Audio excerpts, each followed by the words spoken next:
सबसे पहले हम बात कर रहे हैं बेटा प्रदीप्त वस्तुएं।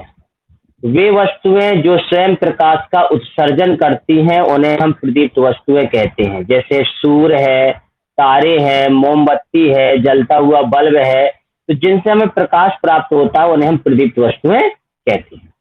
अप्रदीप्त वस्तुएं वे वस्तुएं जो प्रकाश का उत्सर्जन नहीं करती हैं उन्हें हम अप्रदीप्त वस्तुएं कहते हैं। जैसे आपको बताया गया था पत्थर है, लकड़ी है, कागज है, ये अप्रदीप्त वस्तु है। ये अपने आप से इनसे प्रकाश नहीं निकलता है, लेकिन अगर बल्ब को जला दोगे तो उससे प्रकाश प्राप्त होता है, वो प्रदीप्त वस्तु है। चंद्रमा प्रदीप्त वस्तु नहीं बल्कि अप्रदीप्त वस्तु है। क्यों? क्योंकि चंद्रमा में स्वयं का कोई प्रकाश नहीं होता है। एक हमने आप लोगों को नोट पढ़ाया था, लिखवाया गया था नोट में कि क्या कारण है कि चंद्रमा अप्रदीप्त वस्तु है फिर भी चमकता हुआ दिखाई देता है। तो उसका रीजन आप लोगों ने लिखा था कि चंद्रमा अप्रदीप्त वस्तु है, परंतु यह क्या करता है, सूर्य के प्रकाश का परावर्तन कर देता है। और जब सूर्य के प्रकाश का परावर्तन कर देता है, इसके कारण हमें चंद्रमा चमकता हुआ दिखाई देता है। तो 3 परिभाषाएं आप लोगों ने पढ़ी है अभी तक। एक परिभाषा आपने पढ़ी है प्रकाश की। प्रकाश एक प्रकार की ऊर्जा है जो हमारे दृष्टि ज्ञान को जागृत करता है और प्रकाश की सहायता से हम वस्तुओं को देख सकते हैं। इसके बाद फिर हमने बताया था प्रदीप्त वस्तुएं और अप्रदीप्त वस्तुएं, जो अभी आप लोगों ने पढ़ा। इसके बाद फिर सबसे महत्वपूर्ण इसमें आता है प्रकाश के गुण। प्रकाश के गुण में होता है सबसे पहली बात कि प्रकाश स्वयं दिखाई नहीं देता लेकिन देखने में सहायता करता है। प्रकाश का पहला गुण है कि वो तो न तो दिखाई देता है लेकिन देखने में जरूर सहायता करता है। दूसरी चीज, प्रकाश एक सीधी रेखा में चलता है। प्रकाश हर हमेशा सीधी रेखा में चलता है। ऐसे आप प्रैक्टिकली कर सकते हैं। अगर आप अपने टॉर्च के माध्यम से प्रकाश को आप डालते हैं किसी दीवार पर या करते हैं तो सामने की ओर बिल्कुल सीधा जाता है। इसके अलावा 2 पॉइंट हो जाते हैं, प्रकाश स्वयं दिखाई नहीं देता लेकिन देखने में सहायता करता है। अगला है प्रकाश सदैव सीधी रेखा में चलता है। अगला एक पॉइंट बनता है कि प्रकाश विद्युत चुंबकीय तरंगों के रूप में चलता है। किसमें चलता है बेटा? विद्युत चुंबकीय तरंगों के रूप में चलता है। कक्षा 9 में आपने पढ़ा अनुप्रस्थ तरंगे और अनुदैर्ध्य तरंगे, तो उन्हीं के रूपों में ये चलता है। अगला बात करते हैं हम लोग, प्रकाश के निर्वात में भी चल सकता है। निर्वात मतलब जानते हैं, जहां पर वायुमंडल ना हो उसे हम लोग निर्वात बोलते हैं। वायुमंडल ना हो उसे हम क्या बोलते हैं? निर्वात। तो प्रकाश निर्वात में भी चल सकता है। और जबकि कह दिया जाए ध्वनि निर्वात में नहीं चल सकता है लेकिन प्रकाश निर्वात में चल सकता है। अगला पॉइंट आता है निर्वात में प्रकाश की चाल जो होती है 3 गुणे 10 की घात 8 मीटर प्रति सेकंड होती है। ये आपके रजिस्टर में लिखा होगा, नहीं है तो हम आपको पीडीएफ भेज देंगे। प्रकाश निर्वात में तो चल सकता है और साथ साथ निर्वात में जो इसकी चाल होती है वो होती है 3 गुणे 10 की घात 8 मीटर प्रति सेकंड होती है। सही बच्चे अपनी आवाज बंद कर लेंगे और जब आपको कोई क्वेश्चन पूछना हुआ करेगा तभी आवाज खोलिएगा, तो ताकि डिस्टर्ब नहीं होगा। इरफान आपकी आवाज खुली हुई है और किसान आप वीडियो हर बार खोलते हैं बंद करते हैं, नहीं किया करें। जब आपको कुछ क्वेश्चन पुटअप करना तो आप अपनी आवाज भर दे दिया करें, तो हम उस क्वेश्चन को क्लियर कर दिया करेंगे। इसके बाद और बताया गया जो पॉइंट कि दृश्य प्रकाश का जो तरंगदैर्ध्य होता है वो 3900 एंगस्ट्रॉम से लेकर 7800 एंगस्ट्रॉम तक होता है। जो दृश्य प्रकाश होता है उसका तरंगदैर्ध्य होता है 3900 एंगस्ट्रॉम से 7800 एंगस्ट्रॉम तक, या 4000 एंगस्ट्रॉम से लेकर 8000 एंगस्ट्रॉम तक होता है। तो ये आप लोगों को याद रखना, 2 सबसे महत्वपूर्ण चीजें हैं कि निर्वात में प्रकाश की चाल होती है 3 गुणे 10 की घात 8 मीटर प्रति सेकंड होती है। और अगला पॉइंट बनता है कि दृश्य प्रकाश का तरंगदैर्ध्य कितना होता है, तो 3900 एंगस्ट्रॉम से लेकर 7800 एंगस्ट्रॉम तक होता है। किसान आप वीडियो बेटा हर बार खोल देते हैं बंद कर देते हैं, बंद रहने दो, आपकी वीडियो बंद रहने दीजिए, आप केवल हमारी वीडियो देखिए।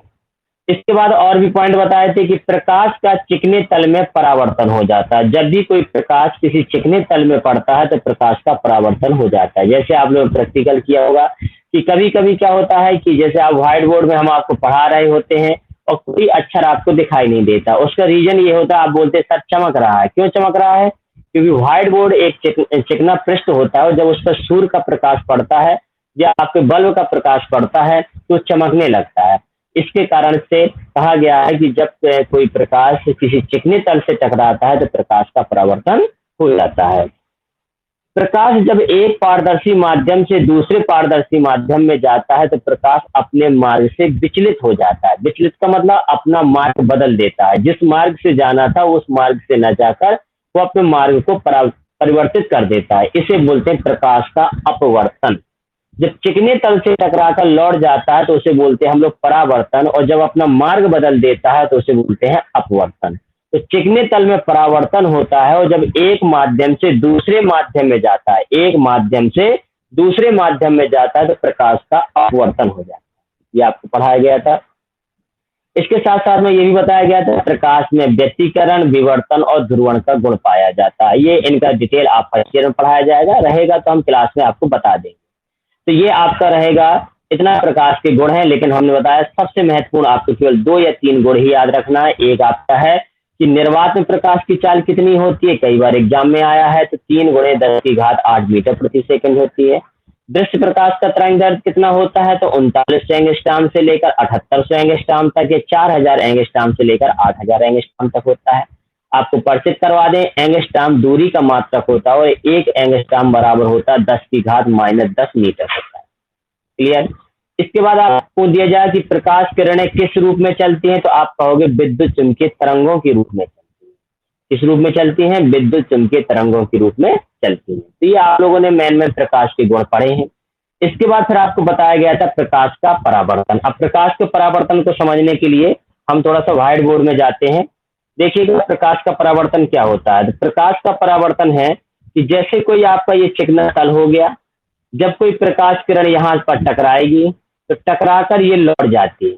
ये आपका क्या था कि यहाँ पर हमने पॉलिश कर दिया, और ये किरण आने वाली किरण है, ये टकराकर वापस इस मार्ग में लौट जाती है, तो उसी माध्यम में लौट जाती है। इसे प्रकाश का परावर्तन। जो ये आने वाली किरण है, इस किरण का नाम होता है आपतित किरण, और टकराकर लौटने वाली किरण का नाम होता है परावर्तित किरण। और जिस बिंदु पर ये टकराती है उस बिंदु को बोलते हैं आपतन बिंदु।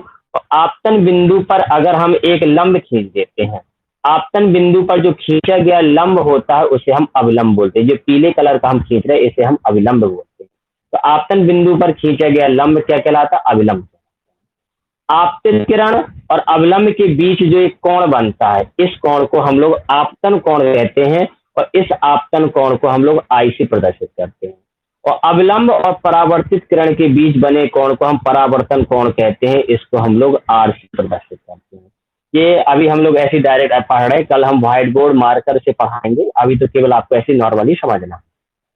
तो ये कहलाता है प्रकाश का परावर्तन। तो प्रकाश का परावर्तन आपको क्लियर हुआ होगा कि जब कोई प्रकाश किरण किसी चिकने तल से टकराता है तो टकराकर उसी माध्यम में या उसी माध्यम में वापस लौट आता है, इसे हम प्रकाश का परावर्तन कहते हैं। एक बार फिर देखिए, ये आपका एक चिकना तल है, ये आपने पॉलिश कर दी, ये आपतित किरण है, ये जहां टकराएगी इस बिंदु को आपतन बिंदु कहते हैं, ये लौटकर उसी माध्यम में पहुंच जाएगी, इसे परावर्तित किरण कहते हैं, और ये इसे अवलंब कहते हैं। ये आपतित किरण अवलंब के बीच बने कोण को आपतित कोण आई कहते हैं। इंग्लिश में इसको इंसिडेंट एंगल बोलते हैं, इसलिए आई से प्रदर्शित करते हैं। अवलंब और परावर्तित किरण के बीच बने कोण को परावर्तन कोण आर कहते हैं, इसको हम आर से प्रदर्शित करते हैं। ओके, तो ये हम लोगों ने इतना पढ़ा इसमें प्रकाश के परावर्तन। अब आ जाता है प्रकाश के परावर्तन के नियम। प्रकाश के परावर्तन के नियम जो कहलाते हैं, प्रकाश के परावर्तन का नियम होता है कि आपतित किरण, परावर्तित किरण तथा आपतन बिंदु पर खींचा गया अवलंब तीनों एक ही तल पर होते हैं। देखिए, जैसे ये आपका ये आपतित किरण थी, ये परावर्तित किरण थी, ये आपतन बिंदु पर खींचा गया अवलंब था, तीनों एक ही तल पर, ये एक ही बिंदु पर होते हैं। दूसरा नियम होता है कि जो आपतन कोण आई होता है और जो परावर्तन कोण आर होता है, दोनों आपस में बराबर होते हैं। ये आपको याद रखना, प्रकाश के परावर्तन के 2 नियम होता है। पहला नियम है आपतित किरण, परावर्तित किरण तथा आपतन बिंदु पर खींचा गया अवलंब तीनों एक ही तल पर होते हैं। और दूसरा नियम होता है कि जो आपतन कोण आई है और परावर्तन कोण जो आर है, दोनों आपस में बराबर होते हैं। ये आपका आता ही है, इसमें क्वेश्चन जरूर बनता है, तो ये आपको याद रखना। ओके, इतना समझ में आया? इरफान, कोई दिक्कत आपको बेटा? इरफान, बिल्कुल। और कृष्णकांत, कृष्णकांत, कृष्णा, कृष्णा, कृष्णकांत नहीं, कृष्णा। हाँ बता बेटा, क्लियर है इतना आपको? कृष्णा आवाज खोलें, बताएं। स्क्रीन में टच करिए, वहां पर माइक का ऑप्शन आएगा। वीडियो क्या हो गया, नहीं आया समझ में? ठीक है, तो चलो कोई बात नहीं, आज ऐसे नॉर्मली हम लोग पढ़ रहे हैं स्टार्टिंग। तो ये बेटा था प्रकाश का परावर्तन के नियम पढ़े, प्रकाश का परावर्तन क्या होता है उसको आप लोगों ने पढ़ा। इसके बाद हम लोग पढ़ेंगे आपका प्रकाश के बाद से दर्पण को पढ़ने वाले हैं।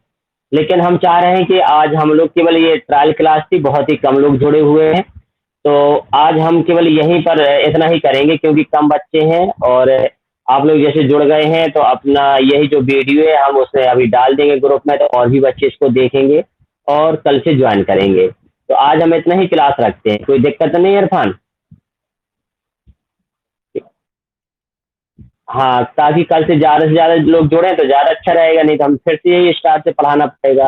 पहला दिन है, आज बताए कुछ लोग व्यस्त भी हो सकते हैं। ठीक है, तो आज बेटा इतना ही रखते हैं हम लोग, और अपने दोस्तों से बता दीजिए कि ऑनलाइन क्लास हो गई है शुरू। अच्छा, इतना जो वीडियो पढ़ा आवाज़ क्लियर आती रही है इरफान?